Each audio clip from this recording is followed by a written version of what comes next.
ঠিক কি পরিমাণ পাপে লিপ্ত হলে একজন মুসলমান ব্যক্তির অন্তরে সিল মেরে দেওয়া হয়? এই সিল থেকে পরিত্রাণ পাওয়ার উপায় কি? দেখুন, আমরা তিনটি গুনাহ বা অপরাধের কথা বলবো, যে তিনটি গুনাহ বা অপরাধের ফলে মানুষ অন্তরে মোহর মেরে দেওয়ার কথা হাদিসে বর্ণিত হয়েছে। তার ভিতরে একটা হলো বারবার গুনাহ করতে থাকা।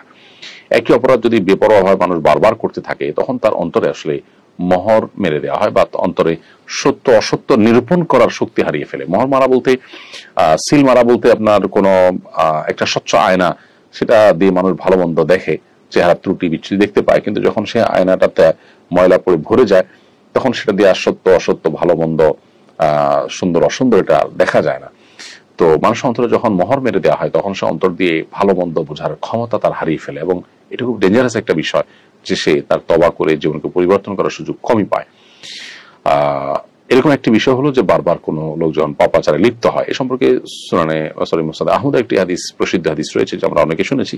নবী সাল্লাল্লাহু আলাইহি ওয়াসাল্লাম বলেছেন, কোন ইমানদার বান্দা যখন কোনো গুনাহ করে, তখন তার অন্তরে একটা কালো দাগ পড়ে, যখন সে আবার গুনাহ করে আরেকটা দাগ পড়ে, আর যদি গুনাহ করে সে তওবা করে ওটা মুছে যায়, আর যদি তওবা না করে তাহলে আরেকটা, ওটা তো আসেই, আবার গুনাহ করলে আবার আরেকটা দাগ পড়ে। এভাবে বাড়তে বাড়তে একটা পর্যায়ে তার অন্তর ময়লায় পরিপূর্ণ হয়ে যায়। অন্তরের উপরে আয়নার মতো করে, আয়না স্বচ্ছ আয়না যেরকম দাগ পড়ে যায়, তারপর অন্তর উপরে দাগ পড়ে যায়। এরপর নবী সাল্লাল্লাহু আলাইহি ওয়াসাল্লাম কোরআনে আয়াত তেলাওয়াত করেছেন, কাল্লা বাল রানা আলা কুলুবিহিম মা কানু ইয়াকসিবুন। এরকম বারবার পাপাচার করতে করতে মানুষ অন্তরে উপরে জং ধরে যায়, লোহার উপরে যেরকম জং ধরে যায়, এরকম ময়লা পড়ে যায়, মরিচিকা পড়ে যায়। তাহলে এটা একটা বিষয়, যেটা ফলে মানুষ অন্তর মারার মতো একটা পর্যায়ে চলে যায়। আল্লাহ মাফ করুক, একই গুনাহ বারবার করতে করতে।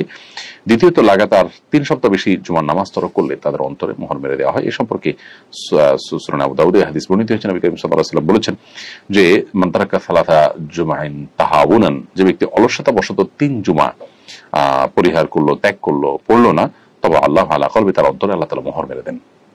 যারা দূর দেশে প্রবাসে আছেন, যত কষ্ট হোক জুমার নামাজ তাদের পড়া উচিত। এভাবে মাসকে মাস আপনি জুমা তরক করলেন, এটা খুবই ভয়াবহ একটি বিষয়। আর সর্বশেষ যেটি, সেটা হলো যে কুফরি কাজ করলে, কারণ আল্লাহ তাআলা কোরআনে কারিমে বলেছেন, বলতবা আল্লাহু আলাইহি বিকুফরিহিম, কুফরির কারণে অনেকের অন্তরকে আল্লাহ তাআলা মোহর মেরে দেন। অতএব আল্লাহর কুফরি হয়, আল্লাহর প্রতি অস্বীকৃতি হয়, অস্বীকার করা হয় আল্লাহর কোনো বিষয়কে, সেরকম গুনাহ থেকে আমরা বেঁচে থাকার চেষ্টা করবো। আল্লাহ তাআলা আমাদের অন্তরগুলোকে সবসময় হক এবং সত্যকে গ্রহণ করার জন্য উপযোগিতা দান করুন।